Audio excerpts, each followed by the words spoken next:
Welcome to the show, Rachel. Thank you for having me. Yeah. I can't sing. That's it. That's as far as I'll go. That's as far. Do you ever sing in public? I wouldn't sing in private. Really? Yeah. If it was a stunt, would it cause you more anxiety to do that than to do something physical or something? I'd rather get tased in the vagina. What? Yeah. Than sing? Yeah. I just am not good at singing. I don't want to. I feel like me singing is torturous to other people. Oh, you know what might help? We have the audio going. None of that was captured? Yours was. Oh, hell yeah. We'll just add subtitles to those parts. Yeah. We'll just add in insert shots of me going like this. Yeah, exactly. Just me nodding. Mm-hmm. No, we're gonna keep the stuff of you being that you'd rather be tased in the vagina than sing in public. Yeah. Josh Adam Myers asked me to do Jam in the Van. I was like, can I rap? And then I was like, what song can I safely rap in public? Oh, I'm yeah. like Eminem, MGK. Right. Yeah. What's the other guy? Logic. I don't know. Vanilla Ice. But yeah. Yeah. That's so interesting. Yeah. Did you ever have to sing for school or anything like that? Like for assemblies drama, or anything? Yeah, for drama class. They tried to make me sing and I just failed. I took the F. Really? Yeah. Wow. I think I tried to rap instead. She's like, no, sing. And I was like, this is me singing. Yeah. This could be, you revealing this could be ammunition to your Jackass crew. I know. Well, because what they could do, my wheels are already turning, is all of a sudden they take you to a baseball game. I know, that would be my worst. And then they're like, here to sing the national anthem, Rachel Wolfson. Have you ever seen Roseanne Barr's version of that? It's so bad. Yeah, it would be worse than that. I would make Roseanne Barr look like a fucking soprano. She really owned it that it was bad though. And she oh man. Yeah. Yeah, this could be a weapon. I know. I don't know if I'm afraid to admit anything on this podcast. Because it might get back to... It's research. I just ask you questions. What are your fears? Jeremiah, why do you ask that? Why do you ask that? You're loosely connected with some of my friends in the Jackass crew. Who sent you? Yeah. Is Rick Kosick behind that curtain over there? What's going on? He probably is. Yeah. Yeah. Good to have you on the pod. Good to... I've been seeing you. We've known each other for quite a while now through the Los Angeles scene. Oh yeah. And it's always cool to see when somebody is a hard worker and it pays off. And it's like the quote as it's when being prepared meets. Do you know what I mean? When preparation and opportunity and when luck and opportunity. I don't know how I got exactly, here, actually. That's literally exactly. I was like, I'm going to try to do this. I probably shouldn't have smoked that blunt before this podcast. Yeah, I literally have no excuse. Time and... Yeah. When time preparation meets opportunity? No, when... Is it your butcher? It's honestly, I think it's when... What are the three things that luck, opportunity, and preparation? Luck, opportunity, and preparation, when they yin and yang... and have a threesome, then that's when things happen. Yeah, something worked out here. It wasn't that quote, but yeah. We're gonna have to Google that one. Yeah, I really hope that someone gets a tattoo of what we just quoted. Just wait, is opportunity and time, or opportunity and luck and time? Because it's opportunity and time meet luck, or no? It's like a Venn diagram. Mm-hmm. Let's just say that. Yeah. This is our own version. Right. It's a Venn diagram of opportunity. Yeah. Preparation. Mm-hmm. And luck. Mm-hmm. Ooh. Yeah, that's what I think a Venn it is. diagram. I think that's what it is. Okay. Yeah. Thank you for saying all that stuff. I don't know where we were going. I think the compliment got lost in the mix of us butchering that statement. But anyway, what I was saying is you have been hustling in the stand-up scene for a long time, and it's cool when people who work hard get an opportunity and they capitalize on it. That's what I was trying to say. Thank you. Yeah. I never wanted to be one of those people that got the opportunity and they were like, she doesn't deserve it. You know what I mean? Like, oh yeah. I if anything people can say about me is I hustle. I work hard. Yeah. You know? Well, the good thing is now that you know, you have this Jackass stuff going on, people are paying more attention to, they want to know more about you. Right. And then they're like, she's a stand-up comedian on top of that? Mm-hmm. That's so cool. Yeah. Let me check it out. And because you put in the time and the mics and the shows and stuff like that, they're not disappointed when they go to see you. They're pleasantly surprised, which is always where you want to be. Like, you want people go in with low expectations, like, how funny can this person be? Like, they're I don't know them for that thing. Right. You know what I mean? 100%. For me, you know, when I got this movie, I was 3 years into stand-up, which is such a baby. I mean, I still consider myself a baby in terms of like my career, you know. I'm 6 years in now. And, you know, for me, I'm not out here trying to claim I'm the greatest comedian or whatever. What I'm saying is, here I am. Here's where I'm at. Follow me on my journey as I become the comedian I want to be. That's a great outlook and great way to look at it, because then people want to root for you. Do you know what I mean? Yeah. Like, it's really hard to like someone when if they're like, I'm the best there is at 5 or 6 years in. Right. Like, I'm so, like, you know, just like really like flaunting like their cred and stuff like that, and then you see them and you're like, that was hyped up. Yeah, like the day after the movie came out, I mean, I was back at the mics working on stand-up. I love that. Yeah, I mean, that's what I'm always gonna, that's where you'll find me. I'm a student of comedy, you know, for life. Like, I don't want to be a student of anything else really, but I want to learn about comedy. I did a show. I did like a headline a bar show recently, where the booker said something that I found odd. It was a nice thing, but like, I found odd. He said to me, he's like, I didn't think you were going to do the show because I thought that you were past it. I was like, oh no. And I was like, no, dude. Like, I'm grateful that you booked me on this spot, A, and B, if I'm still seeing, like, years ago, like, I would see Bill Burr just pop in and to open mics and try stuff. I'm like, if that guy is still going to open mics, then I have many years of mics ahead of me that I can still work on my stuff and not have an attitude about like, oh, I'm too good for this spot or whatever. It's like spot. When I first started, I was going to this mic called Fourth Wall, and I would see Uncle Joey there. And I was like, if Uncle Joey is here, then I need to be here too. Oh, yeah. Oh, yeah. Yeah. If he's working on his craft still, you know, then this is where I'm going to be always, you know, working on my craft. Maybe not Fourth Wall. Right. But by the way, I love when Uncle Joey was on Jerry recently, and he was proud of you, giving you props, and he's like, yeah, I think she ate a lizard or something. Yeah, she ate a fucking lizard. Yeah, so, I love it.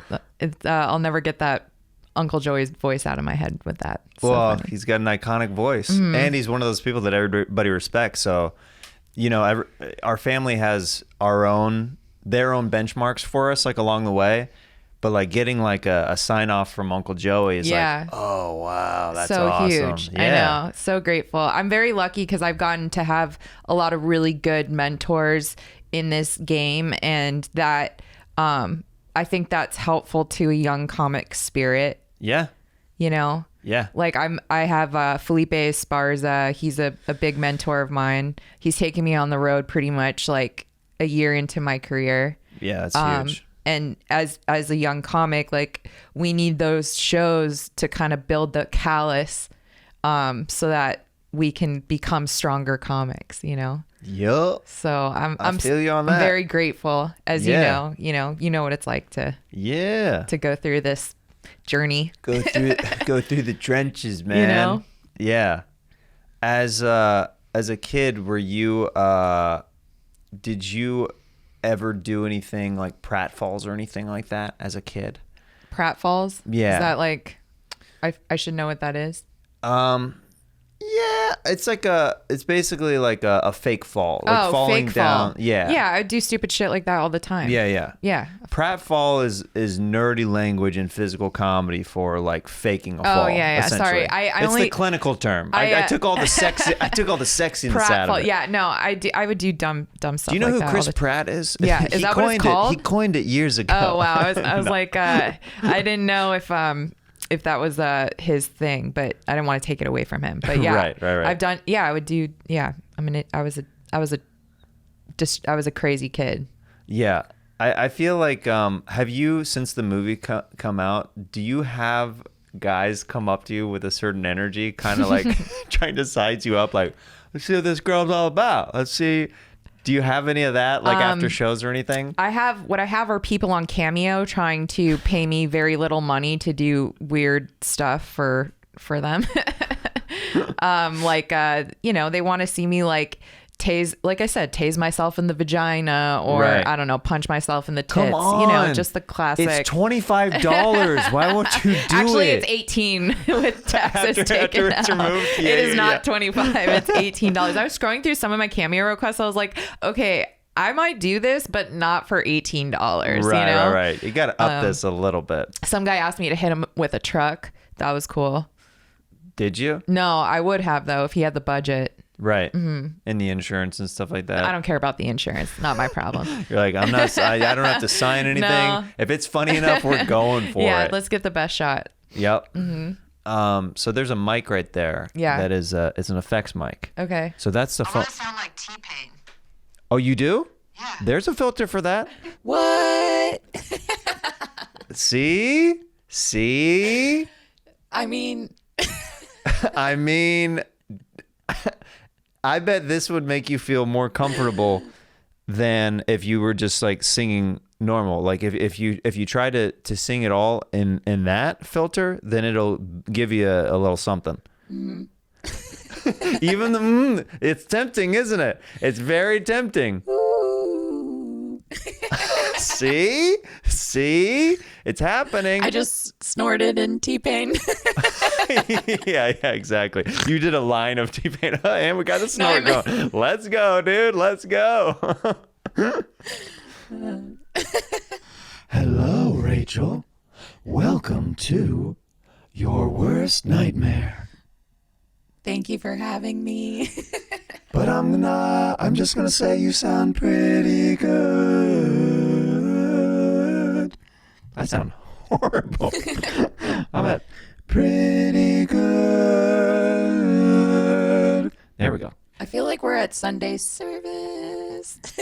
It does feel a little. Thank you, congregation, for joining us.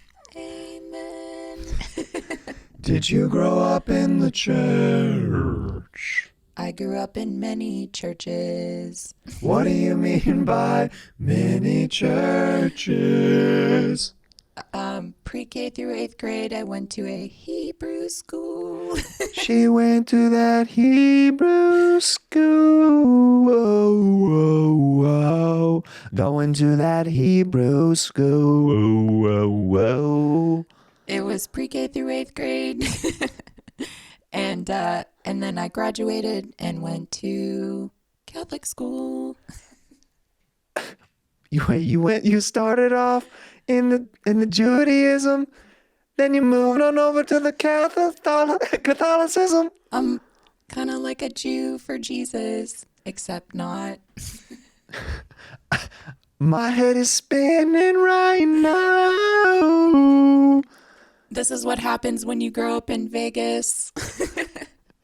That's actually very interesting. Mm-hmm. Pre-K through 8th, Jewish, then Catholic after that. And then Lutheran. What? And I'm not done yet because my senior year, my parents sent me to a lockdown in Utah that was ran by Mormons. Girl, you blowing my mind. Yeah. As someone who grew up pretty religious, your experience is very, very different from mine. This is what happens in a lot of religions is it is under the same umbrella right? But then it just gets watered down. Like the umbrella takes a leak, and then the religion trickles down, and it gets like you're less and less involved with that religion. Right. But yours is literally all kinds of different beliefs. It's like I went from different gangs. Yeah. Each one I had to get jumped in by the Lord. Yeah. Mm-hmm. Catholic Ash Wednesday and put it on. Yeah. But this is, it's blunt ash. Blunt Ash Wednesday. Mm-hmm. Have you ever done that? No, not with church ash, just blunt ash. Right. Yeah. You have done it with blunt ash? No, I wouldn't disrespect it. Oh. But I have gotten ash on me. Right. I wouldn't disrespect the blunts. The blunts. No, never disrespect the blunts. Never disrespect the blunts. But yeah, that's that mic. Anyway, oh yeah, I don't want to force you. You can put it back. Do I have to sing this? Am I going to sing this whole? No. I already. You played enough of like we heard you sing. That was my worst nightmare. See, guys, you didn't know that Rachel was going to be doing a stunt today. I'm sorry to anyone who had to listen to that. No, it was a lot of stuff in that. What I find when you put someone in outside of their comfort zone a little bit, mm-hmm. sometimes gems happen and come about. This was not one of those times. I don't know. I wouldn't be so sure. The podcast is not over yet. Okay. I'm actually really curious about your religion though, because mm-hmm. so I grew up very Protestant Christian, mm-hmm. like almost, it was called Church of God Holiness, which is like more strict than Baptist. Okay.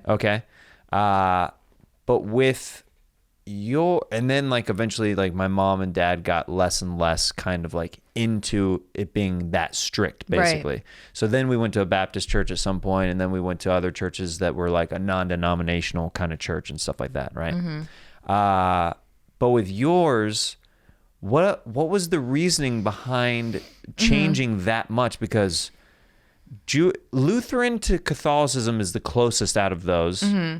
but the Judaism to the other one, that's so starkly different. Yeah. They didn't have a Jewish high school in Las Vegas when I was growing up. My parents didn't want to send me to public school because the public schools are like 5,000 kids, and they didn't want me to get lost in the system. Yeah. So they sent me to the Lord. So they sent me to Catholic school my freshman year because it was near where my parents worked, so it was out of convenience for them. And then I was there for like a year, and I couldn't play basketball. I think my grades weren't good enough or something, so it was just not a good experience there. Now, was that because you were a rebel, or were you actually just having trouble at school? I just struggled in school. I had ADHD. I have ADHD. So it was hard for me to kind of like learn, I wasn't good at school. Right. It was hard for me. Right. So I was good at sports and art, and because my grades weren't good, I wasn't able to play basketball my freshman year of high school. So did you make the team, and then they said no? I wasn't even able to like try. I don't even think I was able to try out because I just didn't. Not even eligible to try out. I didn't have the grades. Dang. Yeah. Because they don't want sports to get in the way, or I don't know. You know. Were you playing basketball before that? Up until I played basketball 5th grade through 8th grade, and then when I transferred to the Lutheran school, I got better grades and I was able to play basketball there. Were you good? Yeah. So that was kind of disappointing then. I mean, I was good, but I wasn't ever good enough that I was going to be like a professional basketball player. Right. Because when I was younger, I was always tall for my age. I was 5'8". I was tall when I was younger, and then as I got older, 5'8" isn't that tall in like college basketball. No, you know, you're more on the shorter end. Early on, they're like, man, that girl's huge. Yeah. I choose her for my team. Yeah. It was funny because when I was in middle school at the Jewish school, like they didn't have enough guy players for the basketball team, so they just had me play on the guys team too. Okay. Yeah. There's a bunch of comics who play on Saturdays. Do you ever play still? I went once at the Pan Pacific. Is that what you're talking about? That's one of the locations. Yeah. The Pan Pacific Park. Yeah. Two out of the 3 times I've ever broken something were from basketball. One of them was it with the comedians? No. I'm just saying, like, it's hard for me to play because I get very aggressive, but I get hurt easily. Oh. So it's like, I don't know if I should play because I've broken 2 bones from playing basketball in high school. Interesting. Yeah. What bones? I popped a tendon and tore a ligament in my foot, and then was that off a bad jump or what was it? I was driving to the basket, and I went up to score, and I fell. A girl was playing defense, and my leg went one way and my body went the other. Ugh. So yeah, that was one. And the other, I was doing something similar and I fell right on my hand. Yeah, that'll do it. And then my body went another, Yeah. Mm-hmm. Yeah, that'll do it for sure. So yeah. Okay. And then I wasn't able to play for the rest of the season. So it's like. Yeah, it's kind of like at that point. I'm sure that's a question you have probably been getting a lot in these press junkets is the bone breaking question. Well, they've been asking me, what's the most I got hurt? I didn't break any bones, luckily. Yeah. Yeah. I don't know if it's like funny necessarily if girls breaking their bones, like where's the comedy in that per se? Or do you think that we're just not there yet? I mean, listen, for me personally, I don't like seeing any gender break, but it doesn't matter what your gender is, I think when it goes to a break, that's when it starts being like, oh. Yeah, I think, who knows where society will take us. I think historically we don't really like to see women get too hurt. Even when, like Knoxville has been like, anytime one of the guys has to be taken to a hospital, mm-hmm. It's a little bit for me. I'm like, oh man, you want like, because you like the cast, you want them to be like, I'm good. You know what I mean? Like, but when you see them, mind seeing someone get hurt as long as they get up, Right. It's fun. Well, that's what I used to do. Like when I would do Pratt Falls and stuff, a lot, on stage, especially earlier on in my stand up. I still do them, but, I used to do them like all the time. Mm-hmm. And one thing that I learned when I would do these pratfalls, because they looked really good, mm-hmm. if I did not get up right away, the joke would eat it because people were genuinely concerned for my well-being and like my health. They're like, did he just break something? And then if I shot up, they'd be like, ha, right. Whatever. You can't let the tension go on there too long. Yeah. It's like you gotta release that right away. Other people are like, is Rachel dead? No. Yeah, I mean, the thing is like women, we do get hurt. We experience pain. And, there's some of us like to be a little rowdy, just like guys, Yeah. I always played sports as a kid, and I had a lot of guy friends, and I was a rowdy girl, like I would have bumps and bruises and scratches and playing in mud and bugs and stuff. Yeah. So it's good to see that being represented, I think. Oh, for sure. So I'm a new dad, and I'll tell you what, when my wife gave birth and I witnessed that firsthand, mm-hmm. I was like, oh, women are so much tougher. Yeah. Than, I mean, it's insane what the female body goes through with human birth. Yeah, it's trauma. Yeah. Mm-hmm. Yeah. I'm surprised. Maybe in the future that's like a stunt on the show. Men or women giving birth. It's like a 9-month stunt. Yeah. Hi, I'm Rachel Wolfson, and this is birth. Yeah. This is birth, right? 9 months ago, I feel like I would be the only one who'd at this point have to be volunteered to do that. But yeah, it's I'm gonna do it with no epidural. We're going all natural. Raw dog. Raw dog birth. Yeah. So I don't know. It seems I've never had kids. That it seems really painful. Yeah, but it's one of those things where once you're past it, I mean, I remember more of it, obviously, because I was there. I remember more of what happened than my wife does, because your body blocks out pain after a certain threshold. Yeah. Yeah. I think that's why I'm able to, like, handle pain. Yeah. Like I just block it out.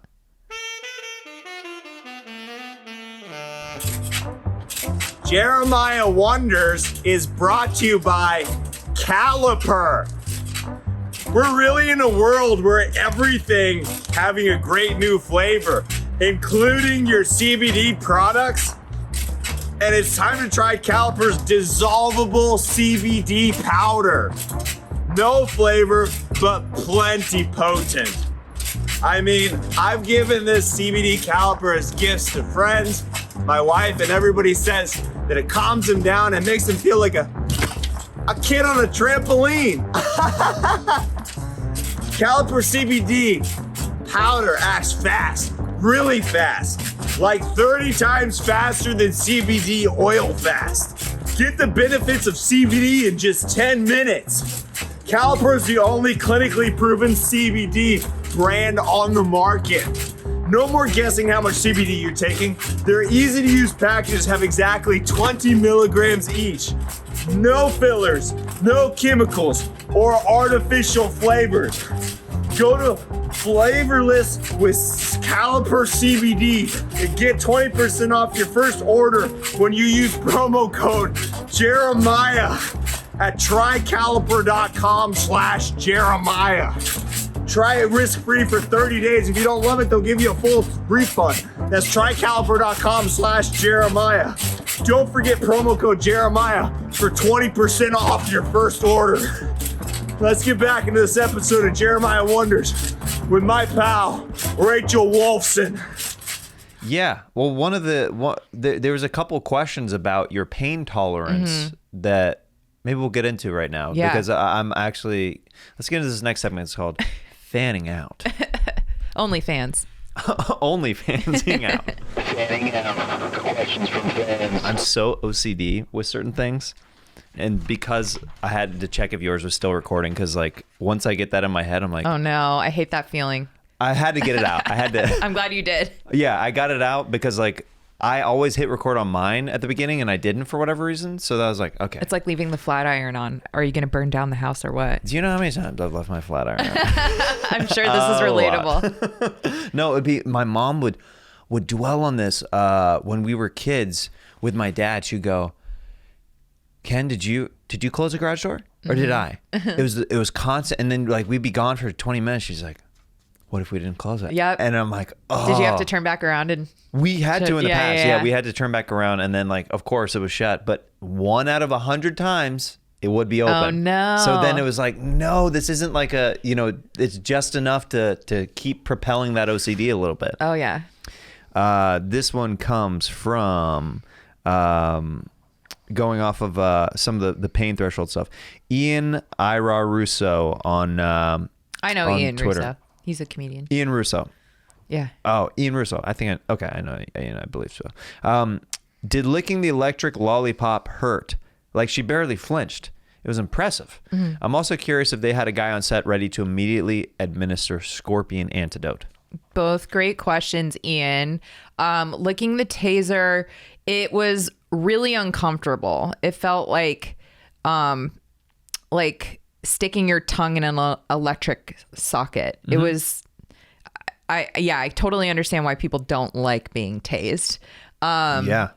The scorpion bit, we did have medical on set that was there to give an anti-allergy or whatever, like inflammatory or whatever. Like if I had an allergic reaction or something, like Benadryl perhaps. But I didn't take any. I never got assistance with any medical assistance while I was on set because I didn't think I needed any, and the whole goal was to see how swollen my lips got. Is that did they tell you going in? What was the prep like going into that stunt? Them saying like, hey, like this is the idea that we have for this bit. Are you down to do this? X, Y, and Z might happen. Is that how they laid it out? No, it's more just like, hey, are you willing to do this? And then they don't tell you what. There's always a possibility that something I'm sure could go wrong. Like I had never, I've never licked a taser before. Not sure if like if that, like, let's say I had a heart problem, I wouldn't, right. you know what I mean? Yeah. And then, or let's say I was allergic to that certain type of scorpion because they used 3 different kinds. Like, there's no way to tell that I would have been allergic. Never before. Yeah, this isn't something I volunteered to do, I have ever done before. Yeah. That makes sense. And so, I mean, there's always risks when you're working on a movie like this that something could happen. But yeah, nothing hurts as bad as not making it, Jeremiah. You know, like that stuff's painful. But... And then welcome to Cold Hard Facts with Rachel Wolfson. So. Yeah, because I was curious about that. Like anytime they've used snakes in the movies or anything like that, I'm always curious if the animal trainer has a conversation with Steve-O or anything like, hey, if you do get bit, we have this amount of time that we need to like administer a shot to you or anything like that. They do have those safety meetings right up front with certain things, mainly also to keep the animals safe, you know, because they are very serious about making sure that the only things that get hurt are the humans, not the animals. Yes. So it's mainly obviously to protect us, but also to make sure that the animals are protected as well. Now listen, Rachel, when the scorpion stings you, make sure you don't punch it back. Yeah. Make sure you don't flick it because on screen, you know, we don't want to deal with. Yeah. Exactly. So don't stomp on it out of instinct as soon as that would have been so horrible. Oh yeah, of course. We find out it's like California's national scorpion or something, and I committed like a federal crime. You know, it's a national treasure for some reason. We have no idea. Yeah. That was Sadie. Yeah, exactly. I knew her. Yeah, yeah, exactly. I killed like a beloved, you know, family member. Someone when people start speaking out, like, I had her for 35 years. I know. She's part of my family. That's always the fear, right? She carried my grandfather's casket on her back as we lowered him into the ground. This is ridiculous. No, I never want to be a part of something so tragic. As that. No, that makes sense. That's so interesting, especially like. You shot the movie during the pandemic. They're like, all right, guys, you need to put on your masks and also like, don't hurt the animals if they hurt you. All right. Yeah, it was, it's weird. Cause like we started shooting before the pandemic and then, obviously we were shooting during, and Jackass became kind of like the gold standard of safety for COVID, which is for them to be the gold standard of safety of anything, you know? Right. So, weirdly enough, that was the safest place to be, was the set of Jackass. Well, you're being tested all the time and you know everybody is clean around you, so why not? Yeah. That's great. This from Mighty _ Boognish. Love this person. What is her most nerve-wracking weed experience? Oh, wow. Nerve-wracking weed experience. I've had like I went to a concert at the House of Blues here years ago. I think it was on Sunset before Bone Thugs and Harmony, I believe. That's what. Yeah. Yeah. I'm not gonna do it. I keep luring you in to see if you're gonna join in. He's not gonna get me. Okay. Yeah. So I was smoking weed. And at the time I was on like antidepressants, and I think like, you know, when you're in a concert area or a small space, like you start to feel like you're losing oxygen. I don't know if this happens a lot to other people, but I had some kind of panic attack and I was smoking, or everyone around me was smoking. And I like was very close to passing out, which I have done before at concerts. It doesn't happen anymore, maybe because I'm not taking that medication, or I've just learned to concert better. Yeah. Or I just, you know, like I always have to make if it's outdoors or something. But that was pretty nerve-wracking when you almost pass out like right in public. Have you had multiple panic attacks on weed, or? Not multiple. I've had panic attacks. But it wasn't necessarily because of the weed. Maybe once or twice. I don't know if it was because of the weed or if it's because of like whatever, or a combination of things. Right. Yeah, I've only had like, I think maybe 2 anxiety attacks or panic attacks, whatever you want to call it. I don't know if there's a difference. But probably more anxiety attacks in my life. And I didn't know what it was because I'd never experienced it before. And then somebody was telling me about their anxiety attacks. And I was like, oh, That's what that was. Yeah. Like I've had only like 2 of them in my life, and I was like, weird. Yeah, that's not fun. Yeah, like I woke up recently in the middle of the night, and I passed out. Like I wasn't even smoking, but it was just like I had like an anxiety attack, and I woke up on the floor. Weird. But that's the only time. That happened probably like a couple months ago. But I was very anxious at the time. So yeah. So I think people just experience anxiety differently. Oh, for sure. You know, and panic attacks. But there's things you can do, you know, like to, you know, I exercise. I try to, I still smoke as much weed as I did before. So do you get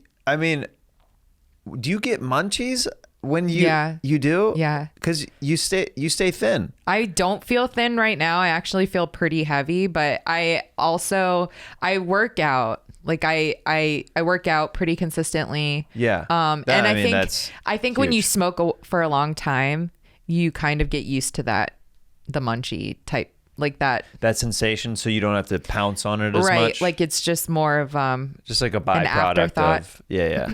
Okay, that makes sense. I've never smoked before, so I'm always curious. Like you should try it. You try to get me to sing "I'll Get You High."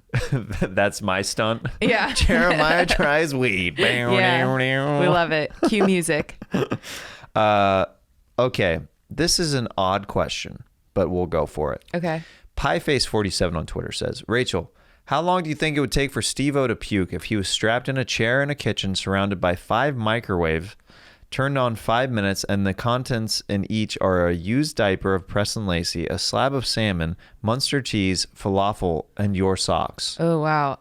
Well, I think pretty quickly. Like I could see it happening within a minute, 30 seconds. Like like as soon as that stench hits you. Do you have a strong stomach for throwing up? It's weird because like I feel like that's a mind thing with me, you know. It's because I hate to say that I have a lot of experience in throwing up. I feel like I've just gotten sick a lot, you know. Like I'm a thrower upper, not like you throw up when you're sick. Yeah, like I throw up when I'm sick. Yeah, when I'm sick, sense. So I feel like for me, there's a point where I can like talk myself out of dry heaving. Do you know what I mean? Yeah, to a point. Yeah, you can meditate a little bit and not make it happen as much. I watched so much throwing up on this set. Oh, I bet. And I somehow managed to keep it together because I feel like it's very easy for me to throw up, like to get triggered. Oh, really? You know what I mean? Yeah, I don't know, but I just was like, I need to, talk just.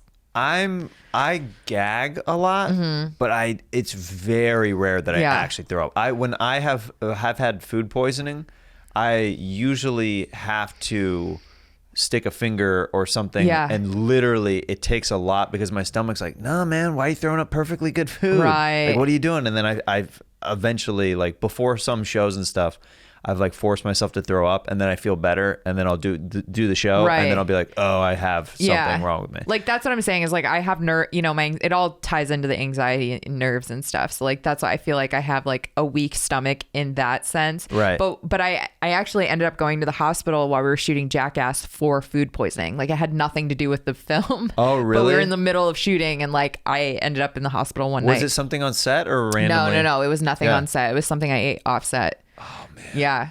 I'm like, I can't believe I'm here and not for the movie. You know? Yeah. So. But maybe just being in that mix, they're like, all right, you're in your stripes, kid. I know. They were like, we should have sent a camera. And I was like, yeah, next time, you know? I mean, that would have been interesting. I get food poisoning, not like often, but like every probably like once a year. I mean, I think that's more than the average person. Yeah. Or maybe you're eating enough good different foods where you're just getting one bad luck of the draw a year. I just think it's that. I just think it's like maybe you're eating more eclectic than some other people, because I think that's what it is like if you stick to your normal restaurants and your normal foods. I usually like I've gotten food poisoning like about 3 to 5 times in my life now. Yeah. One was in Ireland, which I don't know if it was food poisoning or if it was neurovirus, which is something that you can get from shaking hands over there, because we were doing meet and greets and stuff. I think it was neurovirus because we were all like on our almost deathbeds, and we still were doing shows. Wow. And then one was from a comedy club. It was the salad dressing at a comedy club.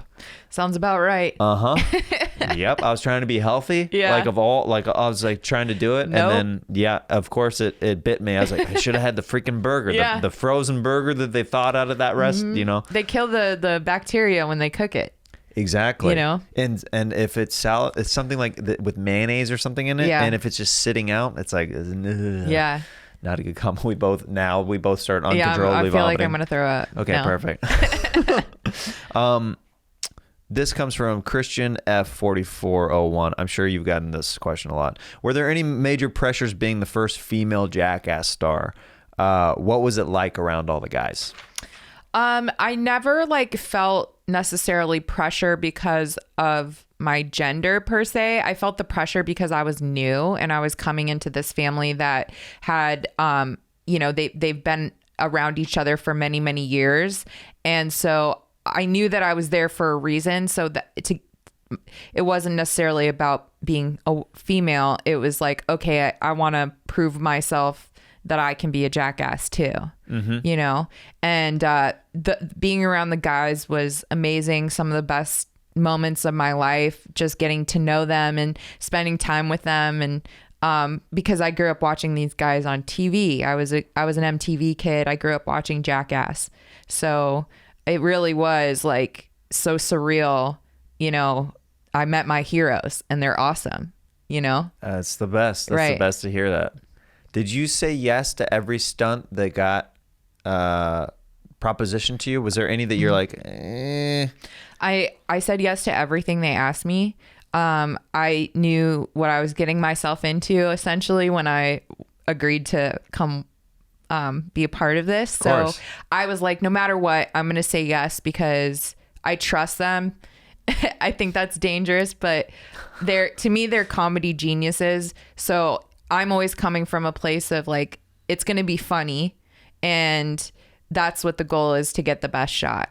So I was down to clown since day one. Yeah, that's what I always feel like when you're working, if you get to work with people that are that talented, at the end of the day, they're wanting what is the funniest. Mm-hmm. So they're looking out for you in that regard. Right. They're never going to put you to a place where it's more harmful than funny. Right. I mean, there's a line, obviously, and I think that line does need to be explored.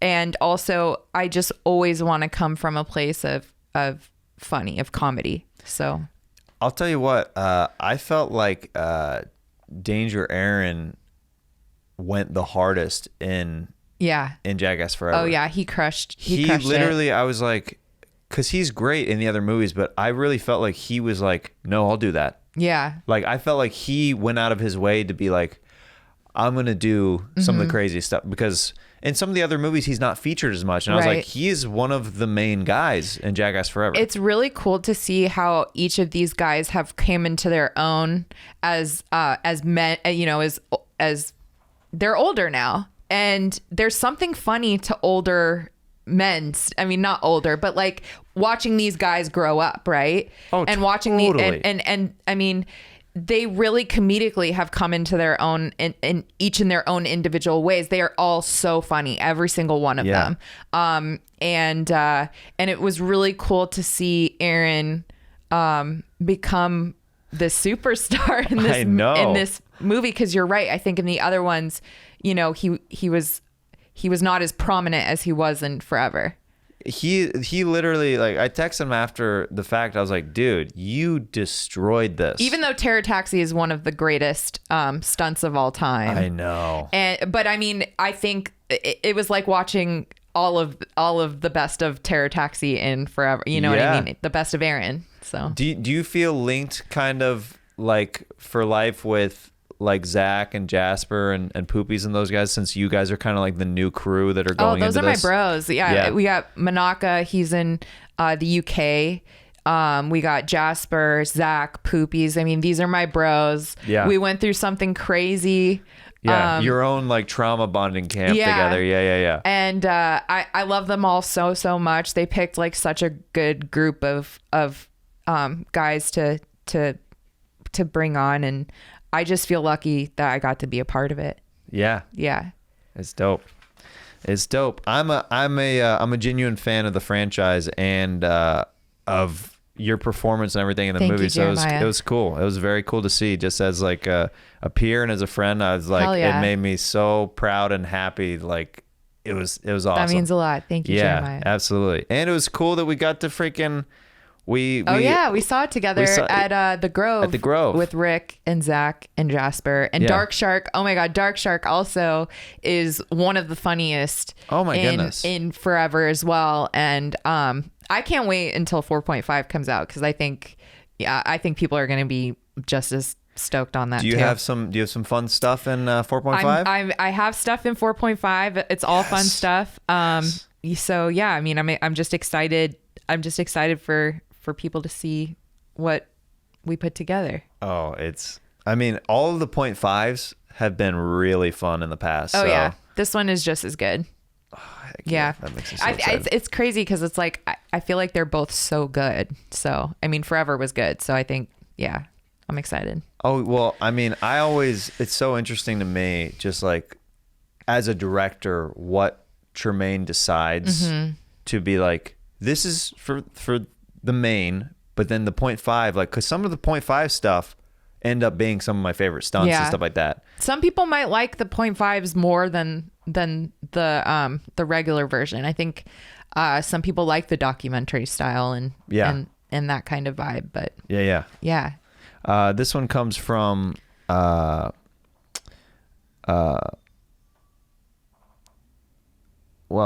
there's people who just sent compliment tweets. Oh, we love that. Your way. A girl sent in, not a question. This is at Wolf. Not a question. She's just so beautiful and I love her. Just let her know, please. Oh, I love her. I love you back. There you go. This one is an interesting one. This one's from Katoy78. Do you already have or down the road doubts about labeling yourself a jackass? Parentheses, I wouldn't. I don't have any doubts about labeling myself as a jackass. Maybe the question comes from a place of like, are you worried about like that being like an image thing? Right. I get what he's saying. Yeah. I've never really been concerned about that kind of thing because everyone's always going to have an opinion about you anyways. Like when I first started, everyone had an opinion about my weed advocacy. They thought that I was a weed comedian, but when you actually see me on stage, oftentimes I don't even talk about weed, you know? Oh, that's interesting. So yeah, because you happen to post stuff. Yeah, about, it's an advocacy thing for me because I think people should have access to clean medicine, you know, whether right. And I think cannabis is a great plant, drug, whatever. Because there is a pretty big difference that I've known legit stoner comedians who make it literally, it's a chunk of their set and you're seeing them sort of, I saw the other day I was high. It's like, that's a huge difference of, hey, I like weed. It's something that I advocate. If I talk about it in one bit, that's great, but you're not don't expect to see that the whole time I'm on stage. Right. Like my online presence is very different than my on stage presence. Like, and so for me, I've never really, anyone else's like opinion of what I'm doing has never stopped me from whatever it is that I'm doing. Cause whatever I'm doing is obviously working, you know, or at least it's gotten you this far, et cetera, et cetera. So, you know, when I said yes, I knew, like I said, what I was getting myself into, and to be labeled a jackass in this world is kind of an honor. So. Oh, absolutely. It's cool. I love seeing, and I've always loved this. It goes way back to the TV show and the movies, like when Brad Pitt or like Eric Andre in the recent movie, they're clearly fans of the show or the franchise, and they're like, how do I get involved? And they come by and do like a guest star. I've always loved that about people who are like down, like they're showing, like they want to pay homage to like you said, the comedy geniuses that is Jackass. Well, that's the thing is people who have watched the franchise know that Jackass is truly just a big group of friends that, you know, people are always rotating in and out. And that's what makes it so, I think that's what makes it so popular even over time, because Jackass is a representation of society. It's a reflection of, I think, what's currently going on. Obviously, that's why, Jackass has even evolved to what the cast is now. They knew they needed to adapt to the times. Otherwise, I'll tell you what, Jackass having black people in it, the Dark Shark reactions were some of the funniest things in the movie. I mean, because it's like that, like, white people are crazy. Like why would you do this? My favorite is when he looks at Aaron with the when they're doing the tarantula, and he's like, "This is your shit," Like, why are you scared? Yeah. I think that it's important that that representation matters, and they knew that going into this, that Jackass, it needed to evolve with its audience. Well, you've had to feel it as being the first female Jackass member. You've had to feel it from fans reaching out and being like, thank you. I'm a fan of this, and I always wanted to see a girl, and you did it. You went for it, and you held your own. Been like really overwhelming as far as like the positive, like the messages I get in my DMs from guys and girls are really, really cool, because I always wondered like how the fans would react to all of us coming in, new, and then all the differences that we bring, I felt like, as somebody who is a fan of the franchise, I felt like they did it very seamlessly, and it's something that could have easily gone bad, where it's just like,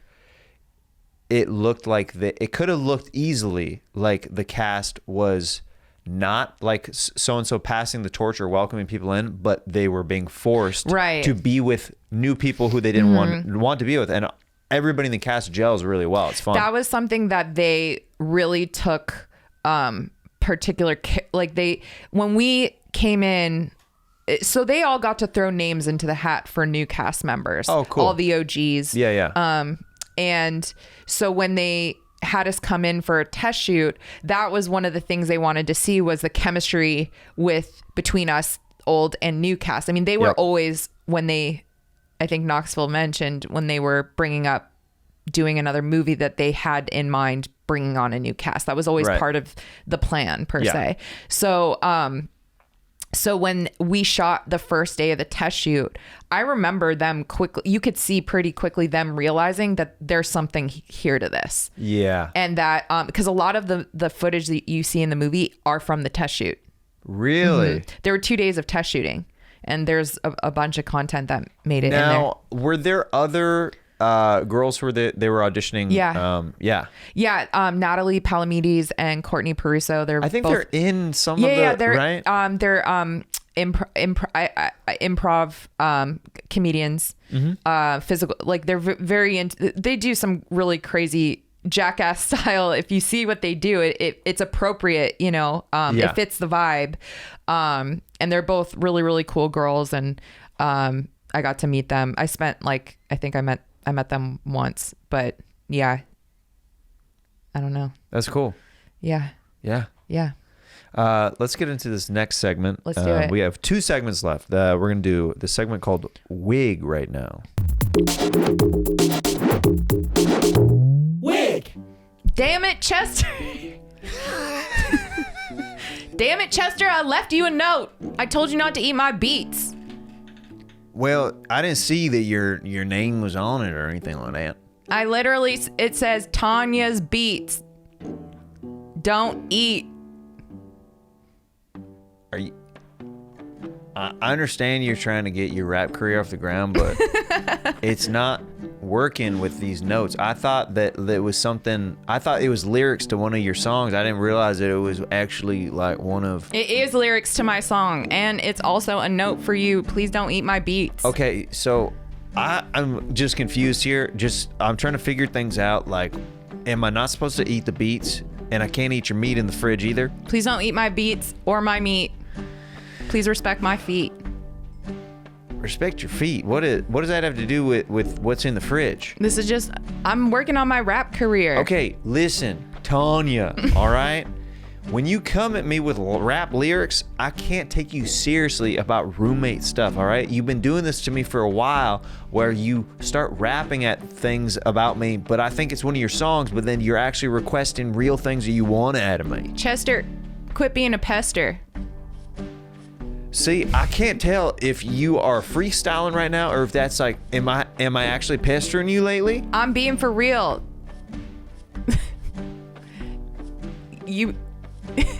Please don't make me squeal. All right. Okay. So maybe you're upset that I ate your bacon in the fridge. Is that part of what's going on right now? You ate my bacon too? Yeah. Did you not read the note? I said, please don't eat my bacon. It's for Macon. Yeah, but who is making? It's me. It's for Macon. I'm making it. I'm making the bacon. You spelled it like Macon, like in Georgia. Yeah. Well, when you grow up in the United States education system, you might spell things differently. Listen, just tell like it is. We both live in Arkansas, all right? Mm-hmm. We get it, all right? Listen. My favorite rib place shut down because they're dealing meth out of there. That's facts. Meth? Yeah, meth. Why you say it like you never heard it in Arkansas? You know what meth is. Oh man, that's messed up.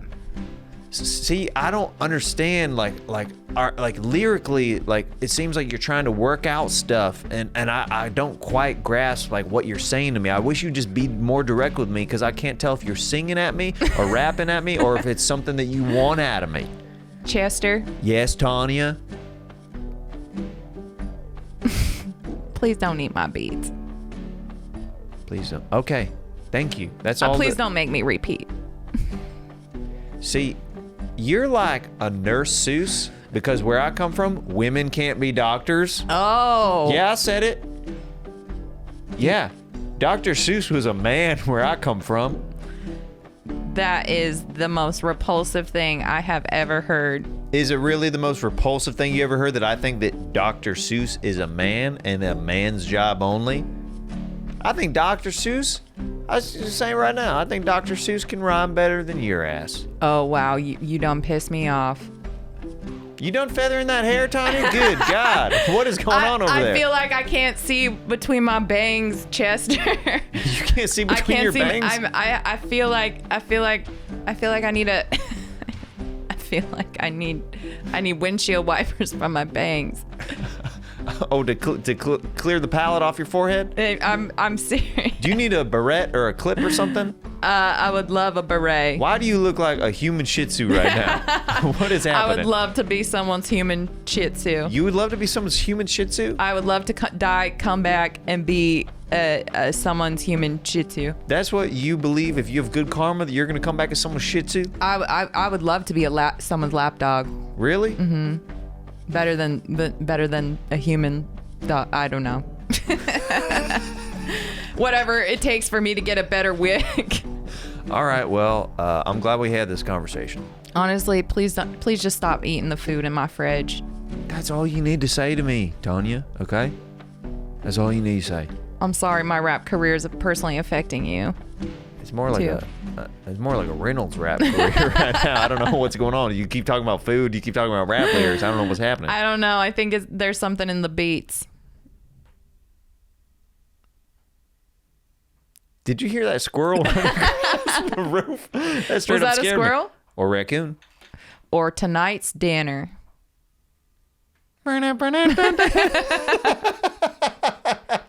Cue music there. Cue music there. Yeah, that's perfect. Oh my goodness. Am I going to get in trouble for appropriating that accent?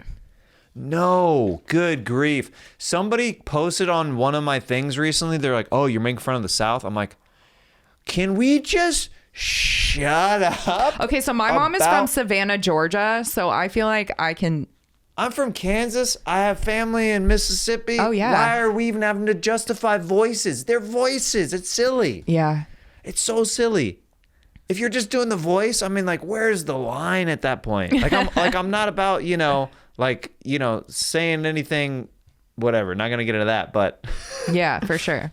But yeah, if it's just a voice, I'm like, and you're not, like, trying to be a racist person with it.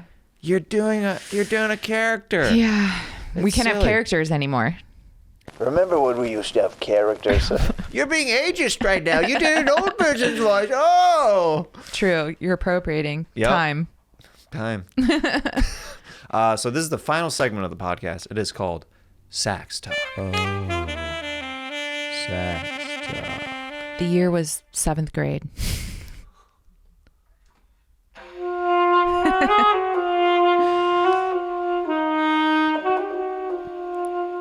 It was a beautiful summer day.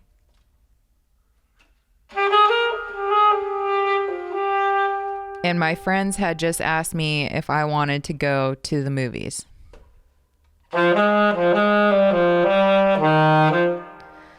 When I arrived, I noticed that my crush was also there.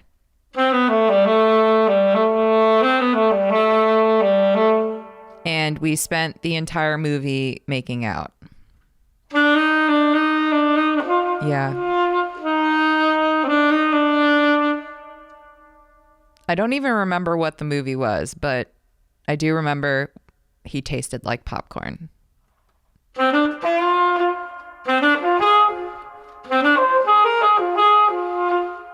And I went home later that day.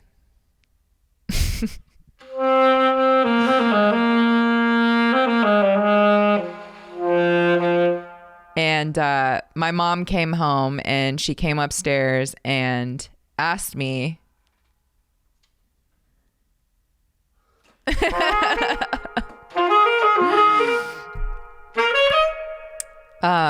she asked me what I was doing at the movie theaters making out with this boy.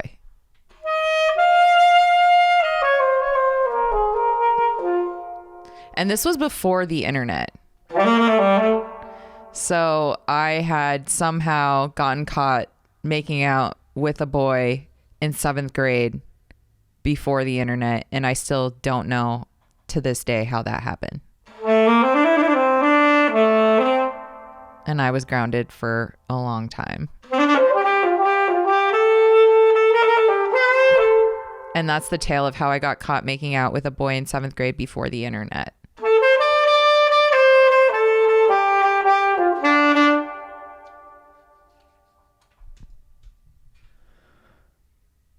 Moms have a weird spidey sense about stuff, huh? It's so weird. It's like, how in any possible timeline would she know that happened? I don't know. She won't even give up her sources. It's so weird. It's so weird how they'll just know stuff. Yeah. Because me as a dad, I don't think we have that. I know. I think it's going to be your wife who's gonna have all the radar of everything. No. I'm literally a clueless, like, just wandering guy. Are you guys going to play good cop, bad cop? You know what? I think so, because I'm very fun, but I do have a side to me that is I think I'll have to be the disciplinarian. I feel like things. Like your child, one thing that will crush them is you telling them that you're very disappointed in them. I agree with you. Yeah, I would hate to hear you say that. Because I try, you know, some days you have to try harder than others, but I try to be a very positive person, like, throughout my life, mm-hmm. and just a positive impact on, like, people who are friends or family or people who I love. And when I'm disappointed in someone, I'm legitimately like, damn. It's like, if they let me down, it takes a lot for somebody to let me down. Because I'm a very loyal person. Yeah. So if somebody lets me down and I actually tell them that, they usually feel it, because I don't tell people that. They feel it in their soul. Because it's like, why would I'm a positive person. Why would I offer up that information? Yeah. So, like, yeah. Yeah. So those of you listening or watching at home, I hope you never truly disappoint me. And reach out to Rachel on social media, guys. Yeah. She's been a phenomenal guest. I appreciate you coming on the show. Thank you for letting me sing T-Pain. Of course. T-Pain's gonna be calling you at any moment. He's gonna be suing me for all the good lyrics I had. Why did you sound so good on Jeremiah Wonders? There's a whole thing. But follow Rachel, hit her up, tell her that you enjoyed her on the show, and thank you for doing it. And I love seeing you crush it, and you're one of those people who I only expect to see your trajectory go up from here and the growth and everything, and I'm really excited for you. And yeah, I love seeing you, and thank you for doing the show. Thank you so much for having me. And also, I really, I'm grateful for you and your support, and I really look up to you, and it's really cool to also see your journey as well. So grateful to be here to witness it. Well, kindness is in good company. Thank you for being here. Heck yeah.